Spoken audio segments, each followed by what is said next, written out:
Hi, I'm Matt Lockaby. I'm the managing partner of Lockaby PLLC here in Lexington. We represent employees and employers in nearly every aspect of workplace law, including with respect to non-compete agreements. For employees, we draft, we review, and we negotiate restrictions imposed by non-compete agreements that their employers ask them to sign. And for employers, we draft non-compete agreements to help them protect both tangible and intangible business interests. This is the focus of our conversation today. How can employers use non-compete agreements to protect their legitimate interests, but do so in a way that's actually enforceable and that will actually stand up in court?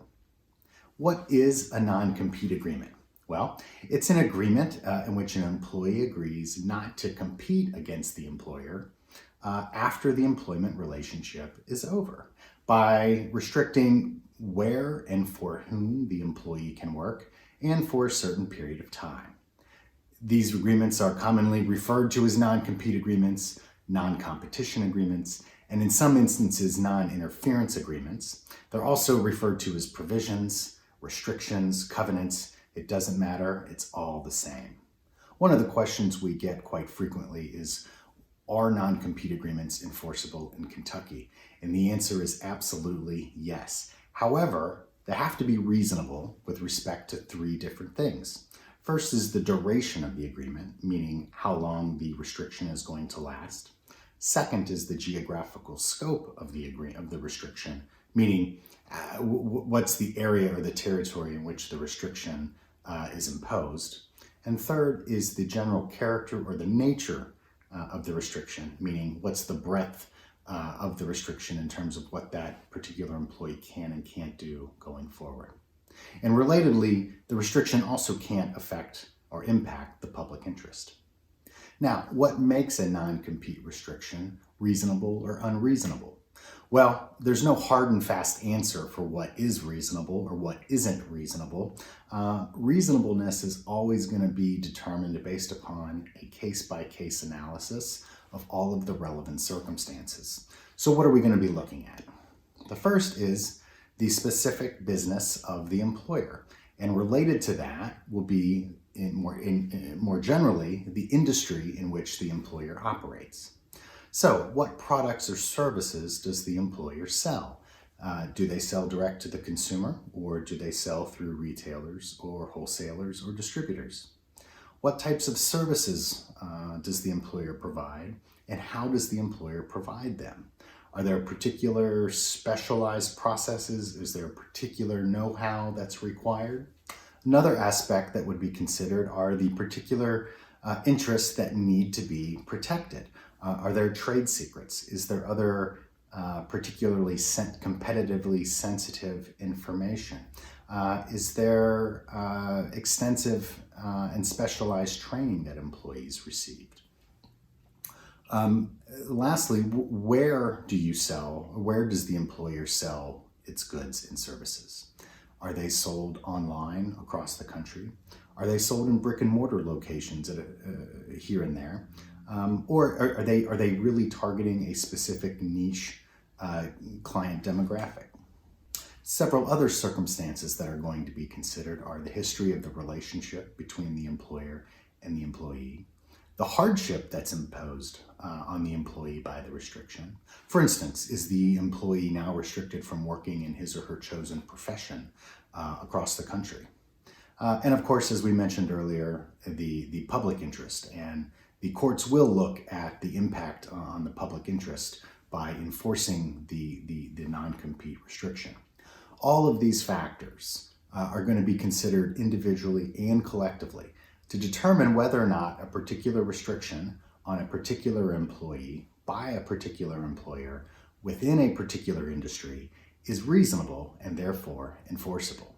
It's absolutely vital then, when an employer is crafting a non-compete agreement for its employees to sign, that it digs into each of these issues so that it can carefully craft a restriction that's going to be reasonable and that is then going to be enforceable. And one final word of wisdom here. Non-compete agreements by design are supposed to prevent unfair competition, not all competition. And that's a fundamental distinction that needs to be made at the outset of this analysis for every employer, regardless of the industry in which they operate. So let's see how some of these factors play out in the real world with several specific examples. First, consider ABC Corp. It sells widgets directly to consumers across the country, and it requires its upper-level sales personnel to sign non-compete agreements, restricting them from working for any other widget manufacturer for a period of 2 years after the employment relationship ends for any reason. For instance, whether the sales manager is fired, or even if that person is laid off or as part of a company reorganization. Now, sales manager Steve is terminated for not meeting his sales quotas and generally for underperforming. He then gets a job at XYZ Co. Selling widgets, but XYZ Co., instead of selling directly to the consumer, XYZ Co. sells its widgets through a distributor model before they end up in the hands of both retailers and consumers. Now, is ABC Corp's non-compete agreement with Steve enforceable? Well, most likely not, and here's why.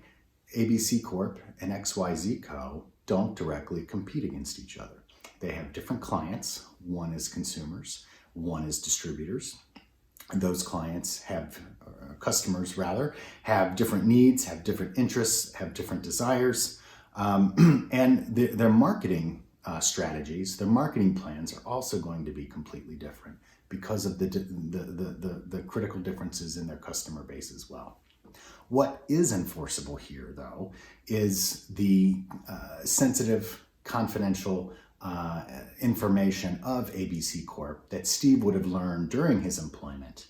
A carefully crafted non-compete would also include a confidentiality provision and would prevent him from using that information at XYZ Co. or any other employer in the future. Now, the same could be said if we change the product that was being sold by ABC Corp. And XYZ Co. For instance, if ABC Corp. Sold high-end luxury automobiles like Lamborghinis and Ferraris, and sales manager Steve left to join XYZ Co. that sold pre-owned or used vehicles under $5,000, there's very likely no real competition going on here, and any non-compete agreement that restricted Steve from working for another automotive company would likely be unenforceable. And again, these examples stress the importance of really digging in to your business, digging into the interests that you need to protect, and then carefully crafting a restriction that's going to be reasonable and enforceable. Let's try another example. In this example, we still have ABC Corp. That sells widgets directly to consumers across the country, and we still have Steve, ABC Corp's sales manager. Now, Steve, let's say, was employed by ABC Corp. For 5 years before ABC Corp. Asked Steve to sign a non-compete agreement. In fact, ABC Corp. Told Steve, you have to sign this agreement if you want to keep your job. So Steve does. But 6 months later, Steve gets an incredible job offer from XYZ Co., ABC Corp's biggest competitor that also manufactures and sells widgets directly to consumers across the country. Can ABC Corp. Enforce its non-compete agreement against Steve with respect to his employment with XYZ Co.? The answer is no. Every non-compete agreement, like any contract, has to have consideration. And that's the giving of one thing by one party to the other party in exchange for whatever that other party is offering. It's usually money in exchange for a product or service, but it can also be money in exchange in the form of wages in exchange for someone's employment, as is the situation here with ABC Corp. And Steve. In Kentucky, initial employment is sufficient consideration for a non-compete restriction. In other words, when ABC Corp. Hired Steve, it can force Steve to sign the non-compete agreement in exchange for the job offer. But if Steve has already been employed for 1 day or 5 years, and then ABC Corp tries to ask Steve to sign a non-compete agreement, the Kentucky courts have said that continued employment is not sufficient consideration. ABC Corp had to give Steve something extra. Could be a bonus or a raise, perhaps additional time off or additional training. But it had to offer him something else as consideration other than continued employment. Without any consideration in exchange for Steve's signature on the non-compete agreement, the agreement's not enforceable, and Steve can go to XYZ Co. and compete directly against ABC Corp. Now, let's talk about two final provisions that ought to be included within any non-compete agreement. The first is a tolling provision. And in a tolling provision, the amount of time of the restricted period will be extended for each day in which an employee is in breach or in violation of the provision. And this just allows the employer to get the benefit of the full amount of the restricted period. So if an employee is under a non-compete restriction for 12 months after the employment relationship ends, if the employee spent 6 months of that time in breach or in violation of the restriction, the employer would get an additional 6 months, so it gets the benefit of that full 12-month restricted period. The second is a blue pencil provision. In a blue pencil provision, the employer is giving a court express authority to modify restrictions to make them enforceable if a court is otherwise inclined to invalidate a restriction for any number of reasons. It would allow a court, for instance, to reduce the geographic scope. It would allow a court to reduce the amount of time that the restriction is in place, or it could allow a court to reduce the nature or character of the restriction. And it could be any one or more of these. What's important is that the employer is giving the court authority to go ahead and do this so that it gets the benefit of some restriction going forward. Finally, an employer would want to include a confidentiality or non-disclosure provision, as well as a non-solicitation restriction as part of any broader non-compete agreement.